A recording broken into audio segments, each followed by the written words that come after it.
Welcome to the Ever Celine podcast, the show that ignites your passion for leadership and empowers you to develop a culture of continuous improvement. I'm your host, Matt Sims, and in each episode, we bring you fascinating insights and invaluable tips from our incredible lineup of guests. What do they all have in common? They share an unwavering dedication to excellence and are the experts in driving engagement, improving metrics, and reducing costs. The Ever So Lean podcast with Matt Sims.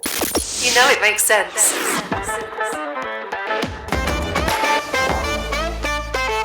This episode is sponsored by Catalyst Consulting Limited. Catalyst Consulting exists to help people and organisations work better today and be ready for tomorrow. They have a rich history of igniting business transformation using business agility, lean, Six Sigma, strategy deployment, agile and change management. They can help you and your organisation to develop the skills necessary to work and manage differently. To find out more, check out catalystconsulting.co.uk. Today, we have somewhat of a different episode of the Ever Celine podcast, as today we're delving into the remarkable journey of someone who's navigated life's twists and turns, transforming challenges into triumphs. Today, we meet the remarkable, courageous, resilient and empowering Aston Avery. Aston has weathered through a maze of adversities encompassing autism, wrestling with eating disorders, and confronting the shadows of depression. Yet he's channeled these struggles into fuel driving awareness and change. From overcoming personal battles to achieving remarkable milestones, Aston's journey embodies unwavering determination and remarkable spirit. It's not merely about enduring trials, it's about transforming them into opportunities for growth and advocacy. Aston's journey is a vivid lesson in resilience, showcasing the strength to rise above adversities, embrace vulnerabilities, and become a beacon for driving awareness. Folks, today's episode isn't just about celebrating achievements. It's about learning from someone whose story teaches us invaluable lessons in resilience, fortitude, and the courage to confront life's multifaceted challenges head-on with a can-do attitude. Aston has dedicated himself and all that he is to driving awareness and advocating for change, leaving an indelible mark on the people he meets in the world of autism support and beyond. So get ready for an episode that will touch your soul and teach us all about resilience and triumph. Aston, a very warm welcome to the Ever Celine podcast. It's a pleasure to be on your podcast today, Matthew. Thank you, mate. It's really nice to have you here. Now, you and I met at the BQF UK Excellence Awards back in October. And if you haven't listened to the episode, I think it's the first episode you're in. If you haven't listened to part 1 or part 2, have a listen because you can hear some of Aston's story and you can meet his lovely mum and dad as well. And he was there nominated for an award, wasn't you? Yes, I was nominated for a Patrons Award, which was a brand new award at the BQF as well. The very first time to celebrate its anniversary at the BQF Awards that they introduced the Patrons Award, endorsed, of course, by Her Royal Highness, the Princess Royal, of course. What an incredible achievement. So I can't wait to hear more about that. I was so proud of you when you were there. Like, you were telling me beforehand, you were looking forward to it. And then when you went up there, I was just like, that's Aston. I was like cheering you on in the wings. It was brilliant. It was amazing. It was amazing to actually be there and to actually be alongside other individuals who were up in that category as well. And it's not about winning. It's all about being there and enjoying the night at the end of the day. Absolutely. And there were some remarkable people there this year as well. And I think that the competition was as fierce as you can imagine because there's so many people doing wonderful things, like you say. And it's just nice to be around those people. Do you find that you just feed off the energy of people like that? You just sort of buzz off of it? I do actually, especially with so many ceremonies for itself there. I just like to be alongside other inspirational people, other inspirational businesses, hear what they've achieved, hear what they've done through the entire year, but not just through the entire year, but all over what they've done as well in their lifetime, etc. Yeah, it is. It's wonderful. It makes me feel inferior at times. Right, so let's go back to you and talk about your journey. It's a fascinating story and a story I think that's got so many life's lessons in it for everybody. Take us right back to the very beginning then and tell us about you. Well, I was diagnosed with autism at 2.5, and at the same time I was diagnosed with pica, which is common with people with autism, that they pica is an eating thing where they eat so many weird and wonderful things. That could be plastic, it could be wood, it could be anything really. Not glass though, because that would be dangerous there. But Yeah. the age of 5, I was diagnosed with enterocolitis, which is a part of the Crohn's colitis family, and I've had to be in and out of hospital, and even schooled in hospital now and again as well, because that was where Wow. my education was schooled in hospital. Sometimes in school as well, but then sometimes I have to be in hospital being educated. But the teacher I had in one of the schools that I was at, and or school I stayed with until I was 16, was brilliant. And what they done was they went to the teachers at the hospital and said, this child needs to learn this, that, yeah, what needs to happen when you're teaching them in hospital, for example, for school education. And then I had numerous operations. I had a tube at the age of 10, which they tried to feed medicine in there, which sadly that didn't work. And then at the age of 11, I have a colostomy bag, which I still have today, which is absolutely saved what I'm doing. And I can't do without that today easily. And that's where I come from now, when I have to embrace all the doctors that have helped me become who I am today and allowing me to do what I can today as well. It must have been so difficult as a child to go through so much when, you don't really understand as a child, do you, what's going on? And you see other people, particularly at school, were off doing their sort of things. They weren't going through any of that. That must have been such a difficult thing for you to deal with. It was difficult, especially for my parents as well, because they found it difficult as well at the time. Because obviously, one of them had to take time out of work, etc. There, one of them had to work, of course, there, because that's how it rolled. And then obviously, and at the same time, one of them had to look after me brother, really, and that's where me nan stepped in on occasions and would look after me brother when he was at school, of course, there in like junior school, if anything, and then when he was senior school, it's different anyway. So that's where the inspiration comes in from like other family members as well, and they've done everything to help back here as well. It's amazing. Have you always been so positive, or is it something that you've sort of grown into in adulthood? Wow. So another factor I had was mental health, of course, because that was a bit of a challenge, especially. And that was at school I started having mental health problems as well, getting bullied about medical conditions, even through having a colostomy as well. And likewise, that didn't help as well. And I've had times I didn't say I didn't want to be here anymore. So on holiday one year, tried to sadly jump off a balcony, but luckily parent mum told me to not do that anyway. So luckily she was there to say, no, don't do it. Yeah. For example there. So that it's one of those things. And then what's brilliant today is that they are supportive, and the challenges today, and I feel going into adulthood, I can actually talk about this more in further depth, and especially to the listeners of this podcast as well. Yeah, and that's what you've done, isn't it? You've kind of taken those lessons that you've learned, and you've done so much, which I'm looking forward to hearing all about. But you've done so much that you can help others that are perhaps going through what you went through at a young age as well. It takes such strength to be able to do that. Do you find that as an adult, you just feel stronger and more confident in yourself to be able to do that? Have you grown into that? I have grown into it, but it had take time. It did take time, of course, there, especially it weren't till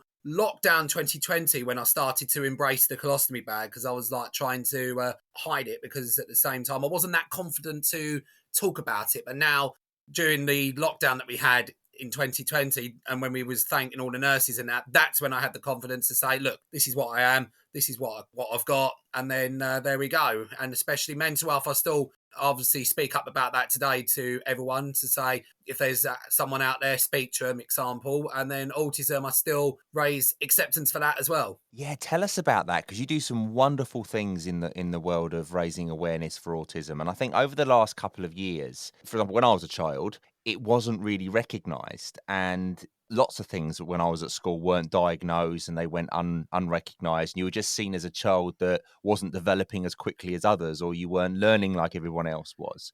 And I think there's so much there now to support that. And so much of that is coming from you in what you're doing. Tell us about that. Well, to raise acceptance for autism, it was difficult, but especially at the beginning, I can understand where you're coming from here, Matt, as I have to say, because it wasn't as early. Luckily, I was diagnosed early, really, because then they say early intervention, you get better outcomes, is the way there, and get the right tuition, you get the right commands as well, and the right discipline thrown at you if you're diagnosed early there. But then, with that being said, it wasn't until I did Autism's Got Talent in 2015 for Anna Kennedy Online that it was a year later after doing it that she made me ambassador for a charity. And then suddenly today I do a lot for Team Avery Essex and for Anna Kennedy Online to raise that acceptance for autism. So that being said, we do like Aston's Pamper Project, gifting local heroes, unsung local heroes, whether that be a teacher, a nurse, a parent, carer, and treat them to one of those hampers, pam as we call them, and then also training days as well, which that being said, it's called Aston's Way, where we take the autism bus down to like fire stations, schools, even police as well, ambulance, and they'll go inside and then they go through all the sensory modes of what someone with autism goes through and what challenges people with autism face when they're in that scenario. So like if they're in a police scenario, in a fire scenario, in a school environment, anywhere really. But then they're built on it really of the training for care lot, which is absolutely brilliant, especially in all setups that you can think of. Wow. What did you call it? Aston's? It was Aston's Way, but then there's also This Is Me, which I take into schools as well, which and also hospices recently. And then what I do is actually do a talk about my life story, but we have a video, yeah. So my parents are on that as well, talking about diagnosis, the early stages of diagnosis, and then I talk about my life story, and then there's a video playing that has what you can achieve, what can happen, and they say there's a light at the end of the tunnel, and the light gets brighter, brighter, brighter is one of the words in that. And then you see a photo collage with some singers actually singing to the song This Is Me. We're on The Greatest Showman, of course, there. But that's these photos of what I've done. It could be achievements, it could be like things I've met, people I've met, example there, charity stuff I've done. And then also, right at the very end, it shows a picture of a skydive I'd done in 2018 to raise funds for a young lad with cerebral palsy, dystonia and autism to get adaptations for his wheelchair, which I would easily do a skydive again. Really? Yeah, I would. I saw a picture online of you. Was it another instructor taking it as you were falling, like as you was in the air? Yes, I was. Funny enough, it was an instructor in the air. So lucky it was tandem though, because when I first done the skydive, someone was like, "I hope you're going to be okay," because then it was like, because I had a show with a local dance group that I attend still today, which is La Danse Fantastique, and we was doing Aladdin, but not the pantomime version of Aladdin, the actual show Aladdin, yeah, and I was one of the 9 leads in that. So it was like, don't injure yourself. But I said to him, look, this is tandem. You know I'm going to be safe. And then when they saw me the week after I did it, I was like, oh, phew, it was okay. I was safe, and I was turned up for rehearsals. That's courage. But you are very talented. You've got a real showman-like aura about you. Tell us about some of the things that you do, because you're everywhere. Oh, everywhere is everywhere, every which way but loose, as they say. But that being an ideal fact, really. I do radio, which I do on a weekday on Gateway 97.8 from 10 in the morning until 1 in the afternoon. And I do their daytime show. And then once a month, Anna Kennedy, OBE, joins me to discuss autism on a show. And we raise autism acceptance throughout the world of Essex there, and the county of Essex, of course. And also another guest I have on my show, which is Stephen Smith. He's a patron to the charity that I'm ambassador for. So it's the first time I met him was 2015. And we have a once a month slot where we speak to like various people about different topics, of course. There's a lot of them are themed as what we're discussing really on that. But then he comes on once a month. And then so many people have actually got to interview on that show, on the actual show, besides those two. Are like people that you see on telly, might be in the music industry. It could be local people that have got events coming up. It could be someone that's performing in one of our local theatres. It could be a community or someone that's conducted research, like a spokesperson, for instance, for a marketing research for example there.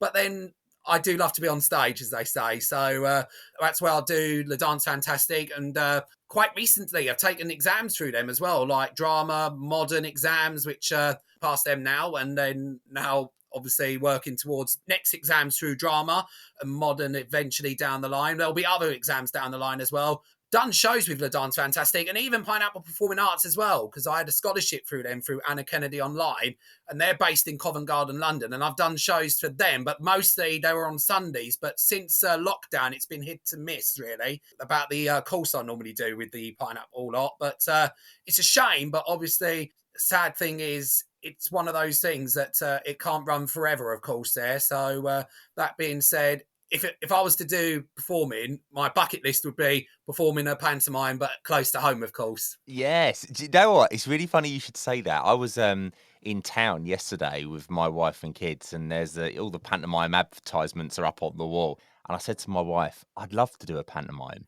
She went, "Why do you want to do that for?" I said, "I don't know. There's just something about it. I just think that it's magical, isn't it?" It is magical, especially when you actually go and see it as well. And that wise, Yeah. you get to see some of there might be regulars in there. It might be not so regulars. It might be a celebrity taking part as well, depending which theatre it is as well, because they do get celebrities take part in certain theatres. So I know one in Southend has a celebrity every year. So when they do their panto, but the one back in my hometown of Basildon, they have regulars that do that as well. So there's like a regular villain, a regular fall guy, but they're in the background for a bit at the moment because they wanted to spend time with their family and that. So which is understandable, but the villain's always a regular though.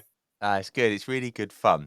And you're also a very talented singer because I came across a video of you online singing one of my most favourite songs by George Ezra, and you're really good. Is this Budapest by any chance? I thought it was anyway. So Yes! I can see. Yes! Yeah, that was that came out the blue. Really, I do like to sing, especially at open mics, which I can't thank the Roberts family enough because because it was them that got me into the open mic scene, and then suddenly Live Lounge when that used to happen as well. And then that's on the back burner. But my open mic, and I've also performed under them for the Circus Tavern events as well, whether that be Christmas, Easter at times as well, and even one year they asked me if I wanted to not only perform but to compare as well, which was a little bit of a bonus. And I was like, right, okay, I'll be up for that. So done that, and then there you go. And we was raising funds for Anna Kennedy Online and other charities that they were linked with as well. How do you go from the Aston you described a minute ago that was in such a bad way mentally and really struggling with where you were to somebody that does that kind of thing? It's just remarkable. It is remarkable, but it's at the same time, it's all about trying to think what you say, especially. That's where you come into play. But then it's trying to think exactly on the spot, but then trying to have that confidence as well. But then it doesn't, it takes time, it might take pressure, but then the one thing I don't like is being under pressure and being told what to say. So I'm like, like that sort of thing, as they say. But then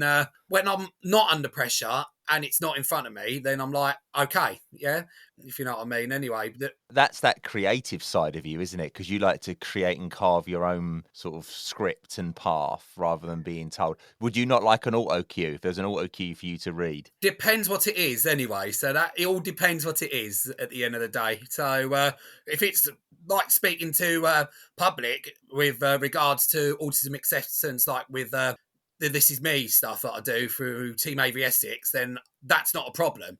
But if I'm doing like a conference, like an autism conference, which I was at earlier 2023, of course, there back in June of 2023, it's then I don't need an auto cue. I just waffle on. That's the only way of doing it, and I'm probably doing that right now, which is No, you're bonus. fine. When you know your subject matter and you're passionate about it, I think sometimes it's nice just to have that open mic and to be able to really talk from the heart, which you definitely do. Exactly. Like, So take us back to your period when you was at school and you was sort of going through that period that was really, really hard. What support network did you have around you to sort of help you through that? it was it was the first teacher I had at school, but then obviously at nursery I had one teacher, and then obviously when when I moved schools and went to Castleton, there was one teacher who sadly is no longer with us by the name of Elsie Salmon, and she was like an inspiration and a definite unsung hero to the public. She actually saw something in me at the end of the day, and I can't be thankful for her enough. And that's she was like spot on. She was like telling every teacher that I was like what she wanted from every teacher as well, and giving them advice on how to teach different subjects with me, for example, and that, especially as I moved up the year, even at lunchtimes as well. It's like telling the people what I can and can't have food wise, for example. So there are some of the things there. And she was the backbone. And then when she retired, as because that can happens sadly in life as well, that they do get to retirement, that it kind of went back hill a little. It did, because it was not so much the subjects, it was so much that the teaching went sadly downhill, because it was like the process was going downhill, which is a shame. But then it was only when I went college that that the self-esteem was back up slightly. It was. Yeah, so much of, and I've learnt this as an adult, so much of education is about the way the teacher delivers the message. I've said it on other episodes before. If I look back at my school period, there's subjects that I would say, oh, they're boring. That was boring. Didn't like that subject. When I think about it now, it wasn't the subject, it was the teacher.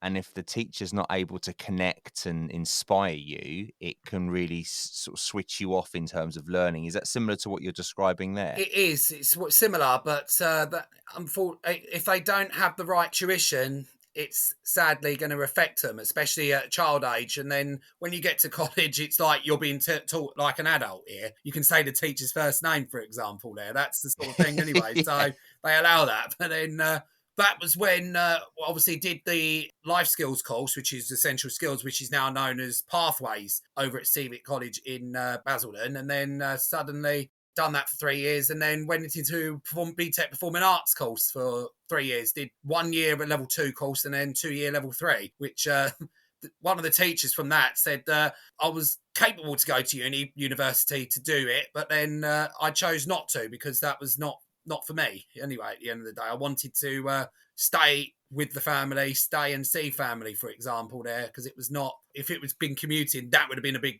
different challenge there if I had to be away from them. Yeah, it's a hard decision to make, isn't it? But it sounds like the decision you have made has been the right one, because opportunity hasn't been sort of short in demand, has it? You've had so much opportunity. Yeah, and I can't be grateful for that, especially for for parents, through teachers I've been taught with at the Dance Fantastic, also at Pineapple as well, likewise, and what I do today at the radio station as well. Everyone is supportive, and everyone's been supportive as well. So, which is what I like, really, and this is what I can't ever be thankful for them for what they've done to help me on my path, for example, as well. How did you get into the radio piece? Because that seems like all the other stuff seems to flow, but the radio sort of stands out as something that's a bit different. How did you end up there? Well, that was the thing, because 2013, it was me, one of me teachers at the Dance Fantastic approached one of the directors who was at one of our shows, yeah, and said about doing a work placement there for 2 weeks with them. And basically, I was in the background, and then suddenly they said somewhere in 2014, like September, would you like to train to become a presenter? And I had to do some training, of course, learn the equipment, learn how to present, example. But then it was around about a week before Easter 2015 that it was like, oh, you're going to present a show. And I was like, okay, like sort of thing. And then but then the beauty is you got to pretend you're speaking to a best friend, not like you're pretending to speak to the public there. So that was the best part. But then you have to guess the music, because you can't just go like, oh yeah, play that song, for example, there, because we have to be careful what we play, of course, in radio. But then it was like you have to guess the listener, yeah.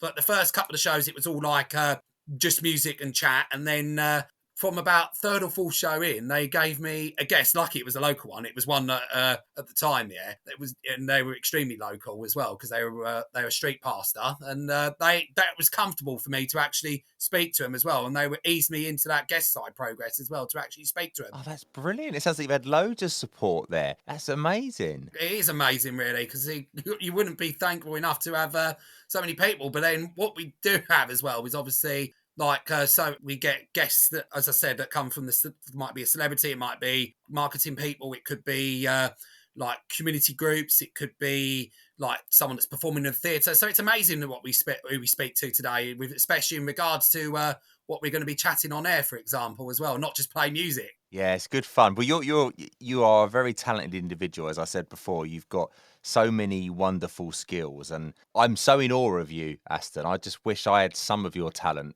Some people, when I was at school, there was people that were there was in the football team and they were really good at football.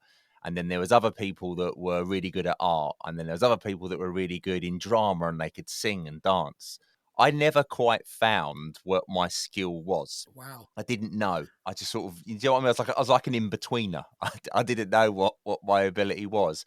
And you found yours quite young and you've really latched onto it and done so many great things with it. It's so inspiring. Yes, it is. And then actually the performing arts was actually the very first thing I spotted. It was like about 12 or 13 when I started the performing arts side of things anyway. So, and as I said, I can't be thankful for all the teachers that got me through dance exams, through drama exams, of course, there. Even if they're group or solo, I still can't be thankful enough for them, really. So, because they've been the backbone, really, and unsung heroes to get me where I am today, especially in that environment. And what is it about the performing stuff that appeals to you? What is it there that really hooks you in? Just being on stage. That's one aspect. You just like being up in front of people. Exactly. That I had the ag for it when I was at nursery, really. So I was about 3 or 4 and I had the ag, and it was like one show, and then they just went like, I just went on stage and they was like trying to get me off, and I didn't want to get off. So you wouldn't come off the stage. Exactly. You was hogging the limelight. Yeah. Especially when the show finished as well. That's so funny. You were still up. Everyone left. You was just up there in the dark. Like everyone had gone and you wouldn't come off the stage. Yeah, exactly. That's so funny. When we met at the awards for the BQF, I was talking to your mum and dad, and they were telling me a wonderful story about how they felt when you were first diagnosed and how they wouldn't accept this is not going to happen. They didn't want to accept what people were saying the reality was. Tell us a bit about that, because that's really impressive. They actually are right. They don't want to accept the can't, really. They want to accept the can, if you know what I mean. Anyway, what can happen? What can be achieved? What can they do, for example, there? So they are some of the things that they want to say, really. It's not about what they can't, it's what they can do. It's what the their idea was behind it. But my dad, which is where the From a Tear to Here book comes into play. When he first found out I was diagnosed with autism, he shed a tear, and that brought the inspiration for the book Tear to Hear, which we still have on the Team Avery Essex websites, for example. That's where we have them, and then we have them all like in different places as well. But then what we do is that proceeds from the sales either go back to Team Avery Essex or charities that are close to our hearts. 13-time Shingo Prize winner Dr. Jeffrey Leiker and Toyota Kata author Mike Rother have created the Improvement Kata and Coaching Kata online course. This inexpensive, compact program is designed to transform your thinking and approach, making you a highly skilled learner and coach.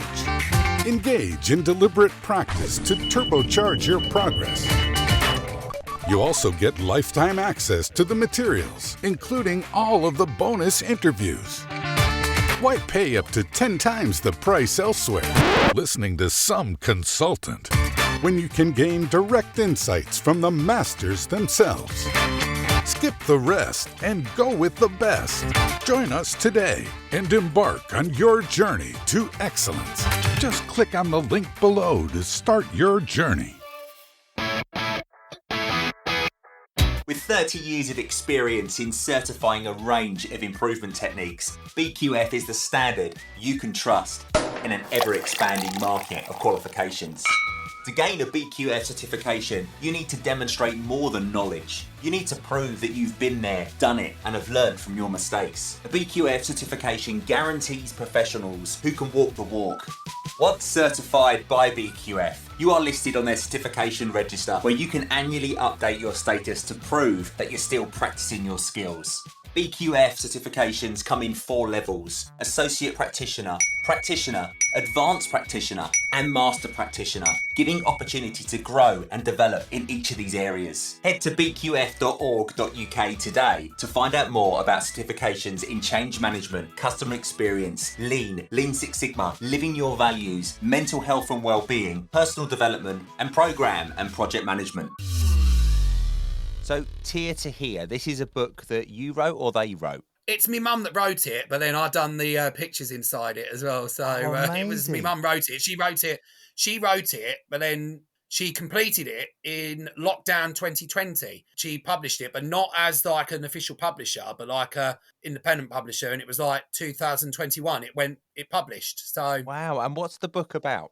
it's basically about my journey, basically, and from a parent's point of view and a family's point of view of what going through autism can be like for a family. And it gives inspiration for parents down the line who are going through the same way to experience that there is that light at the end of the tunnel, and there is that inspiration to follow down the line as well. That someone can achieve and not what they can't achieve. And that's so useful. What a useful resource, because so often parents, well, when I was a child, I always looked at adults and grown-ups and thought, one day I'll be wise and smart like them and I'll know everything they know. And as I've got older, my body's got older, but my mind hasn't grown at the same rate. So I still don't feel like a grown-up. Yeah, I'm 40 years old, but I don't feel like a grown-up. So when people give you those resources, like that book that you're describing there, A Tear to Hear, is wonderful because it can give you that confidence and that perspective of someone who's been there and done it. And I really like that. Oh yeah, it's amazing what the book can actually tell and also delve into, especially for parents, that they can take inspiration from it and also go through the same process what we've gone through. And where can people buy that book if they want to get a copy? Well, they can buy it in 3 places. They can buy it on the Team Avery Essex website, which is teamaveryessex.co.uk, so teamaveryessex.co.uk. Also, Anna Kennedy Online has them as well. So it's annakennedyonline.com. So annakennedyonline.com.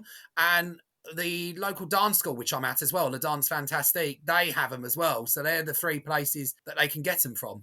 Oh, it's brilliant. And Team Avery Essex is your charity, isn't it? That's registered to you. It's a community organisation, really. We do a lot to raise acceptance within the community, as we said there. Even though we put on like fundraising events, we do like community organisations, like, as I said, going to schools and raise acceptance in schools through This Is Me project, Aston's Way, which I've mentioned earlier, and also the Pamper Ambers gifting to unsung local heroes that have done so many things and also inspirational things within the community as well. That's amazing. What is it inside you that really sparks this? You know, you want to raise awareness and help other people. Obviously, you've been through it yourself, but what is it that drives you to do that? Oh, it's a lot, really. So it's amazing what can happen, really, especially when it comes to having that mental drive, and it's having that mental drive to actually go and say, I want to do this at the end of the day. I want to raise acceptance. I want to do this. That's the best way around it. And then when having that drive and getting that drive, it was difficult to begin with and to understand it. But when getting that understanding, it was like, yes, let's go for it. And having that drive, and especially with parent support, it's there and it's nice. So was you told when you was younger, was you told that you can't do this, you won't be able to do that, you won't achieve this? Oh, yes. They said, doctors really said I wouldn't be able to speak, and then also wouldn't be able to do much, if you know what I mean, as well. They said I'll be non-verbal.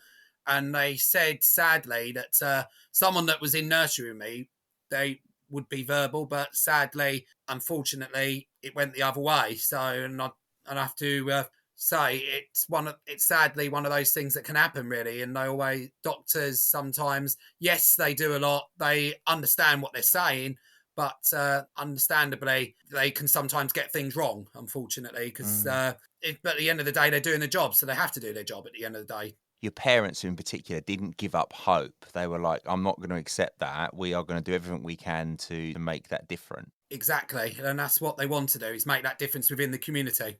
Do you know you've gone from the other end of the spectrum. You've gone from being told you're non-verbal to talking on the radio, up on stage, chatting away, to talking in front of people at events and stuff. It's amazing. Oh, it is amazing, really, to actually speak about it, especially to other people as well, and especially with people that think, and one of the questions I got asked, can you catch autism? And I'm like, you have to laugh with it really on that. But unfortunately, autism is not something you can pass on to other people. It's what affects the brain anyway. So that's all it is. That's what it is. It affects the certain part of the brain. There might be something like certain things they can't do as part of the brain. It's a neurological thing and it's a hidden one, sadly. So I have to say this really, that it can't be passed. It's one of those things that's hidden and something you can't really catch, if you know what I mean. Anyway, you're either born Yeah. with it or you're not. It's one of those things that, and mental health has this issue in general in society. If you had a broken arm, people could see you got a broken arm and they'll be like, oh, you've got a broken arm. Or, and you'd be like, yeah, it's healing, or I did this or I did that. With mental health, people can't see it. It's difficult. It is difficult, especially mental health side of things as well. As I said, it's a hidden disability. It's hidden. People can't see if unless it's visible, then they won't know what's going on. And this is where it's more being acceptance of it as well, and also not challenge, but speak up about it. And that's where people need to do is if they've got a hidden illness like mental health, speak up about it, and especially to a family, a friend, or even a professional as well, a teacher, for example. They're sort of places people and you want to really speak up to because then they can understand where you're coming from. Have you found it's been more accepted as an adult than when you was a child, or have things changed in society? Depends on where and all that, but then obviously we're living now in the 21st century, of course, so it is more accepting, if you know what I mean, anyway. But then, which is nice, but then at the same time, you do get sadly people that don't accept it, and it needs to be more acceptance out there, really, on that as well. Even though we're living in the 21st century, we need to have more acceptance out there regards to it. And when you say they don't accept it, do you mean they treat you differently when you go places? I wouldn't say treat differently though, because that would not be nice anyway. But they might not understand where you're coming from. For example, anyway, that's probably the only way I can put it. I see. Okay. Do you feel when you go places, do you feel that you need to explain very early on that you have that condition, or do you tend just to let it go and people pick up on it? It's better to explain beforehand, really, because then that's the best way around it. And then if they don't pick it up straight away, give them time to pick it up. And then if it takes time, then they accept it more anyway, because then they can understand where you're coming from. You should go, "Hi, I'm Aston Avery. Pleased to meet you. Here's the book. Read this book. Here's the website. Go to this website. Watch this video, and then come back in half an hour."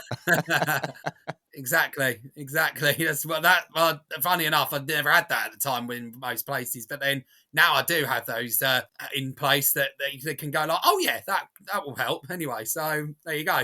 Do you get people sort of in your local area in particular? Do you get people recognising you and coming up and going, "Oh, you're Aston"? Occasionally anyway, because especially likewise, because obviously 2019 was given a Basildon Hero to celebrate Basildon 70 years, of course, there, which is so they see me on a pillar in Basildon and like, oh look, you're on a pillar in Basildon. I'm like, okay.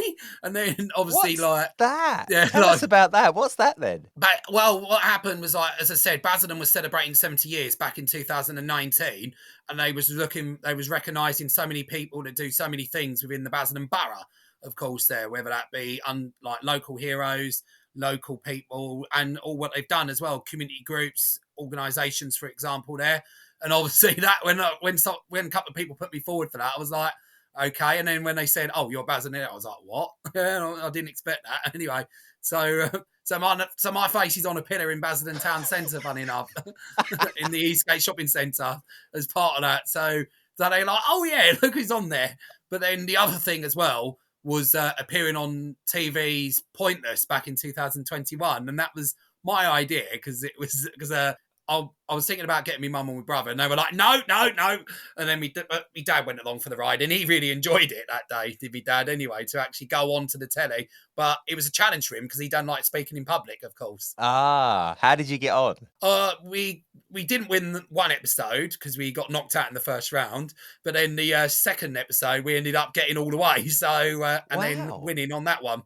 Oh, wow. What did you win? It was 2.5 grand for, but what we done instead of like doing what people say, oh, spend it on holiday, spend it on something else. We actually decided to give it to local charities close to our heart, and they was in awe of us. Were the two presenters at the time, Alexander Armstrong, who's still on it today, and Richard Osman, who is not on it, but he's on the celebrity version today. Oh, wow. That's an amazing thing to do. And you had good fun doing it as well. Yeah.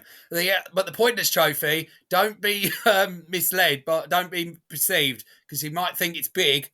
It isn't. It's only the It's a joke. TV trick. Yeah, yeah. That's brilliant. Aston, looking forward, what's your hopes and aspirations in the future? Where do you want to get to? What do you want to do? Well, as I said, when in the performing side, hopefully performing panto, whether that be local, but start locally. But then I'd rather continue as well, raising acceptance for autism and also continuing what I do today. They're probably the best ways I can do that about that, is carry on what I'm doing today and also one day perform on stage at a panto locally to start with. You could be that villain that comes back every year. I can just see you playing the villain now, actually. Right.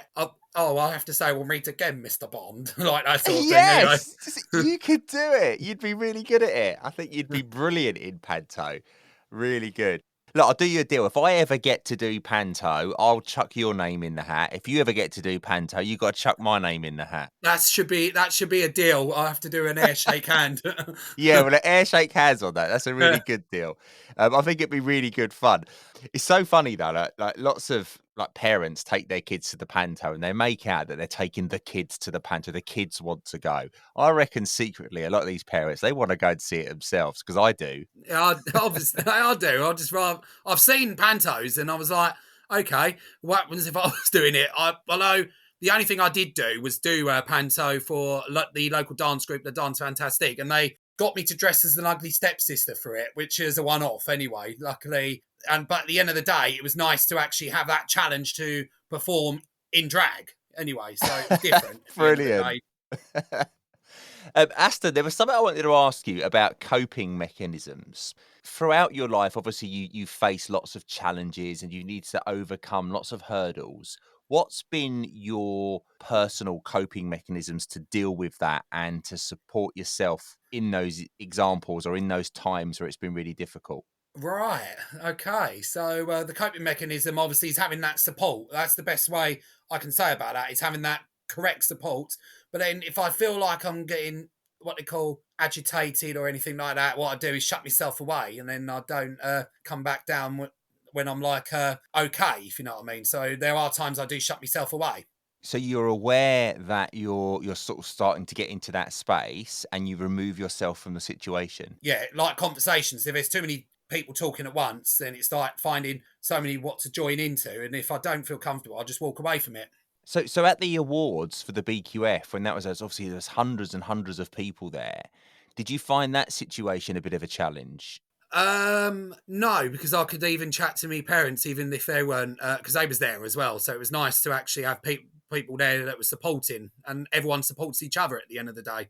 I think having that awareness of yourself and knowing your limits and being able to remove yourself from the situation is a wonderful skill to have, because not everybody is able to do that.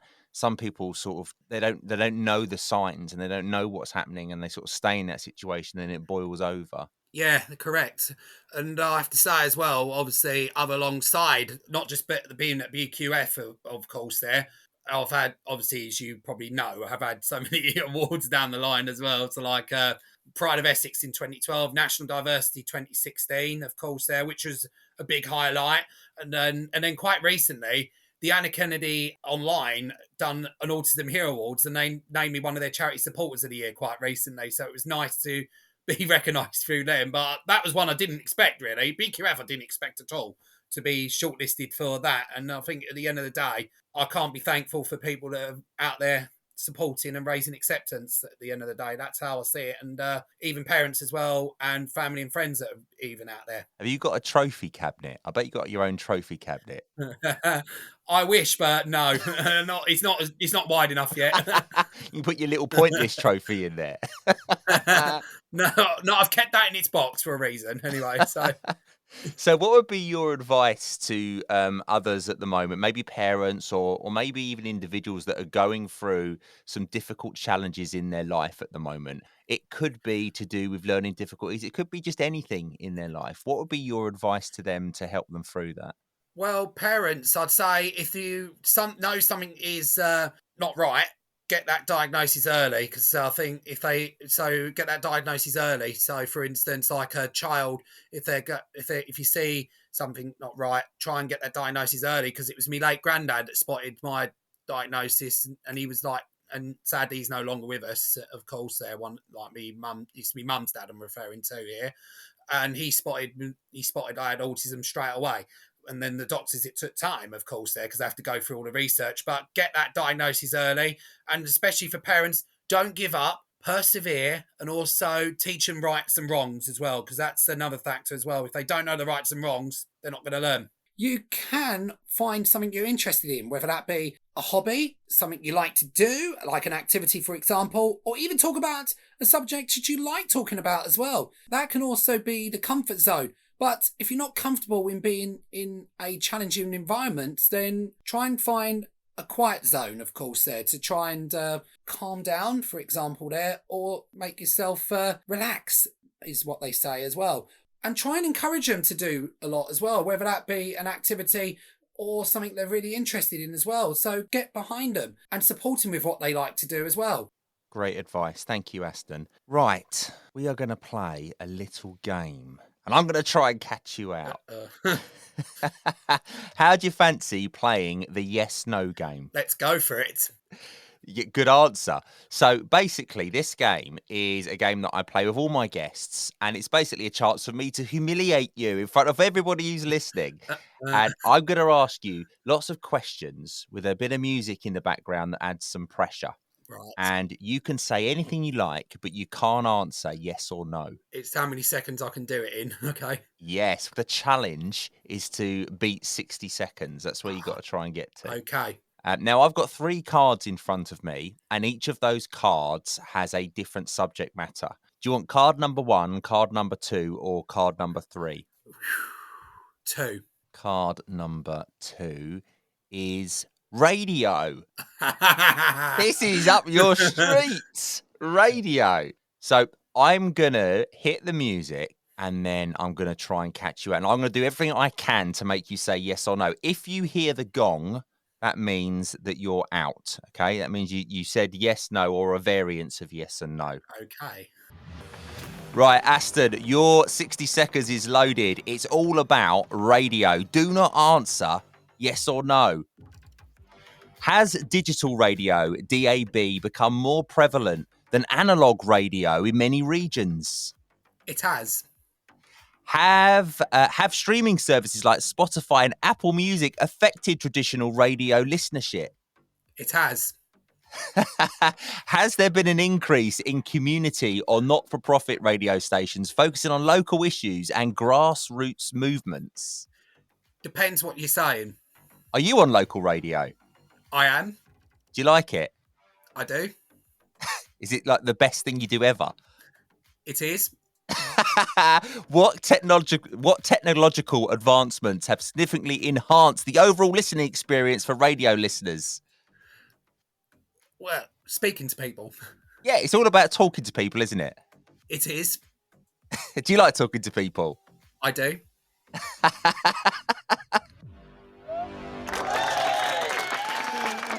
Aston, you're a superstar. You were not phased. You just breezed through. Thank you. That was incredible. You didn't even flinch. You're just looking at me going, it is.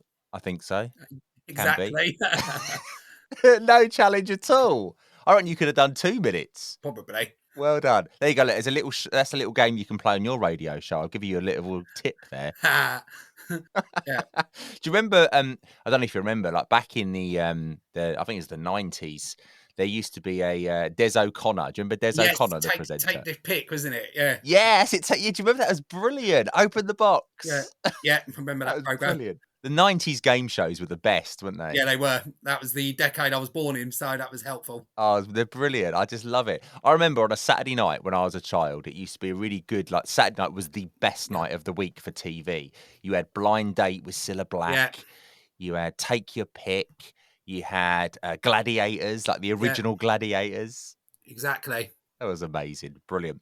Right, Aston, really quickly, where can people go? What's the web addresses where people can learn more about you and the things that you're doing? Well, teamaveryessex.co.uk is where they can find out more about what we do within the community as well. And also, you can find me on social media, on Facebook, on X, which is now formerly known as Twitter, and even on Instagram as well. So that's where they can find out all the information. So I'm at Avery_Aston on X, formerly Twitter, and at Aston199122 on Instagram is where they can find out all as well. Brilliant. Easy to remember that, Aston. Well done. Brilliant. Thank you so much for coming on and sharing your story with us. It's inspiring and wonderful, and I think you're a superstar. Well done. Thank you, Matt.